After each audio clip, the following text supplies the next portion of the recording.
We have the full cold moon at 4 degrees of Cancer, happening on December 26th at 4:32 p.m. Pacific, which is 7:32 p.m. Eastern. Check your local time to see when this lunar event is occurring for you. Welcome to the last full moon of 2023. It's kind of insane that this is the final full moon. It's kind of insane how fast this year went. But yeah, here we are. December is coming to a close, and within a few days, we will be in 2024. And speaking of the month of December, the December full moon is known as the cold moon. Also, it's known as the moon before Yule because this lunar event usually coincides a few days before Yule or after. And in our case, this year, it's after Yule. Yule was on the 22nd of this month. But this is the moon that ushers in the winter solstice. And the reason it got this name is because at this time of year, depending on where you live, it's generally freezing in the northern hemisphere. This is the point where we start seeing those first signs of winter creeping in. Hence the name cold moon. On a spiritual level, even if you're feeling exuberant, this is a time where you should be mindful of the energy you're exerting. The reason for this is this moon is associated with scarcity.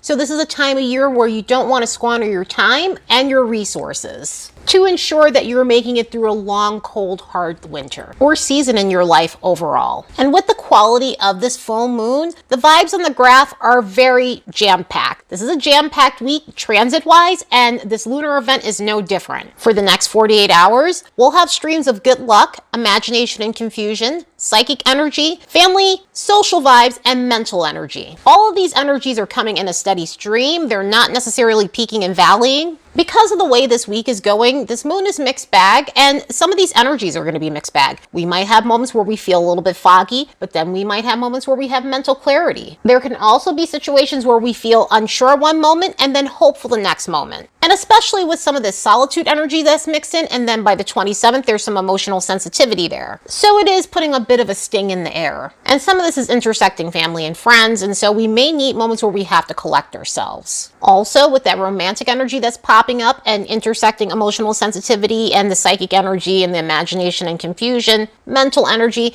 we may have moments where we feel touchy about certain romantic situations. But now that we're here at the peak of this cycle, we can look back on all the things that we tried to incorporate our lives concerning Cancerian energy. So think back to what was going on with you around July 17th of this year. What type of positive attributes of Cancer were you trying to adopt in your life? What kind of intentions did you set regarding your personal life? Because now that we're at the 6-month mark, we're looking at the full moon energy of this Cancer cycle. And these are periods where we're looking at what's working, what needs to be tweaked, and things that no longer serve us in this sign's energy. Cancerian energy is about feeling whole. So what actions were you taking to ensure that you're gaining emotional satisfaction in your life? The reason why this is Cancer has to do with inner security rather than the outward stuff that makes us feel secure. And so in doing this, are you walking towards what's making you feel emotionally secure? Are you walking towards things that are helping you feel more fulfilled in your personal life? Are you moving away from shallow relationships that don't bring any source of consistency or security in your life? Or find ways to become more emotionally regulated and stable within your emotional body?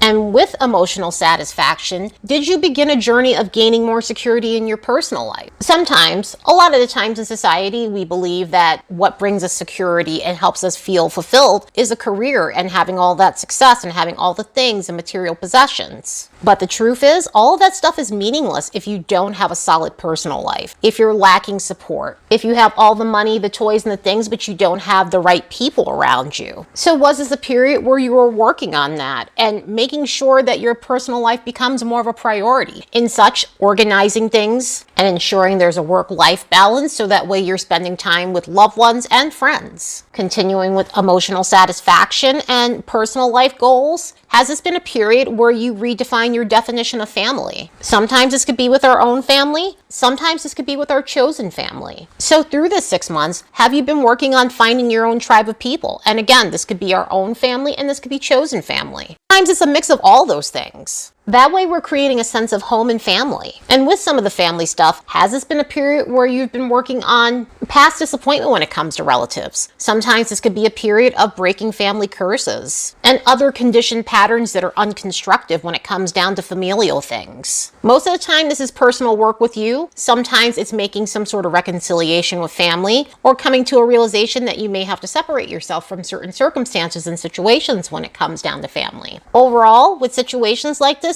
it tends to put us in a position where we do deep psychological work to understand habits and patterns that we're wanting to break and understanding our family's backstory to see exactly why they do the things that they do. So this truly could have been a time of breaking unhealthy cycles for yourself and learning how to nurture yourself and learning how to nurture those who actually have earned it. Another thing that could have came up through this period is considering being more private and not allowing a lot of outside interference into your home. Cancer rules the 4th house, which is the most private sector of our chart. So it deals with only the things that you know, only the people who are in your sphere know. Pretty much the situations that are on a need-to-know basis. So under this influence, we do these things to protect our peace. We do these things to ensure others don't always have 100% access to us and the things that we hold dear to our heart. Because some things are only meant for you and for the other people around you who deserve to see it. Anytime I look at Cancer energy, I always think of that saying, not everyone needs to know how the sausage is made. And the reason for that is, sometimes when everyone knows all of your business, it unfortunately leaves you open for opinions. It unfortunately leaves you open to unwarranted feedback, unsolicited feedback, basically. And another word that I don't like to use all the time is jealousy, which can create moments where certain intentions aren't exactly the most favorable towards you. So in Cancerian energy, it's about practicing the art of concealment when it comes down to the things that you really hold dear that no one needs to know.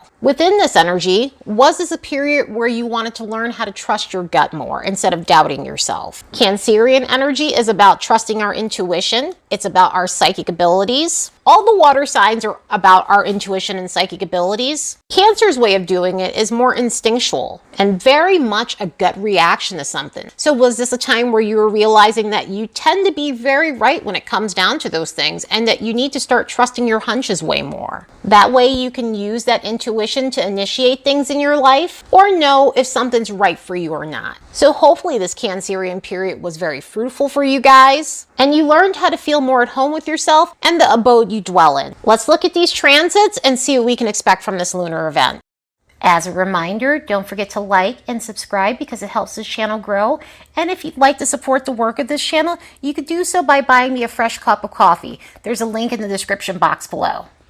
Because this is a full moon, we have 2 chart rulers, the moon for Cancer and Saturn for Capricorn. Since the sun is in Capricorn and our moon is in Cancer, this creates a full moon because we have an opposition between these 2 celestial bodies. So like what I was saying earlier, this moon is mixed bag and out the gate, it's making harsh alignments to the sun, Mercury, and Uranus. This is where we were feeling shaky. This is where we were feeling like our moods were fluctuating. This is where we might feel decisive one moment and then uncertain the next. And we really need to be aware of impulsivity or reacting because of emotion. However, there is a saving grace to this, and it may be the glue that holds us together. The co-ruler, Saturn, is making harmonious alignments with the moon and the sun, which could help us gain a sense of certainty again and feel more grounded if we start feeling shaky. Also, the sun and the moon are connecting to Jupiter in a harmonious way, and this is where we were seeing that big luck popping up. There's a lot of good luck energy despite all of the transits this week that are a bit shaky. So even though things feel somewhat uncertain and may feel slightly off kilter through this week, we're going to experience some moments of hope and some moments of feeling upbeat and some moments where we may land on some fortunate opportunities. And more so, capitalize on the things that we've been working on in the background throughout this very slow period that a lot of people have been experiencing. So if you've really been working hard to get a sense of stability in your life or consistency or whatever that may be for you, this could be a period where you're starting to see that things are letting up and you're able to see light at the end of the tunnel. The cardinal signs will be the ones that'll feel this lunar event more than others. So that will be Aries, Cancer, Libra, and Capricorn, between 0 to 14 degrees of these signs. So if you have planets and chart points within these modalities, you'll experience this lunar event more than others. Anyway, I hope you all have the best full moon in Cancer ever. Later, and see you in 2024.